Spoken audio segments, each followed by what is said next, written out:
রাজ্যপালের কাছে একাধিক দাবি দাবা পেশ করেছেন যারা ঘর ছাড়া রয়েছেন তারা।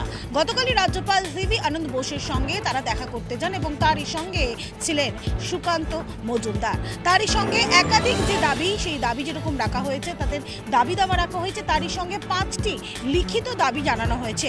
তার মধ্যে রয়েছে অন্যতম, যাদের বাড়ি ভেঙে গিয়েছে, যাদের বাড়ি পুড়ে গিয়েছে, সেই সমস্ত ক্ষতিপূরণ দিতে হবে এবং তারই সঙ্গে বিএসএফ ক্যাম্প গড়ে তুলতে হবে ওই এলাকাতে। ইতিমধ্যে আজ রাজ্যপাল সিভি আনন্দ বোস যাচ্ছেন মালদায়, যারা ক্ষতিগ্রস্তরা রয়েছেন তাদের সঙ্গে দেখা করার জন্য। যদিও বা গতকাল নবান্ন থেকে মুখ্যমন্ত্রী মমতা বন্দ্যোপাধ্যায় তিনি অনুরোধ করেছিলেন রাজ্যপাল সিভি আনন্দ বোসকে যাতে এই মুহূর্তে তিনি মালদায় না যান, কিন্তু তার সেই অনুরোধ কার্যত সফল হলো না, সেটা বলা যেতে পারে।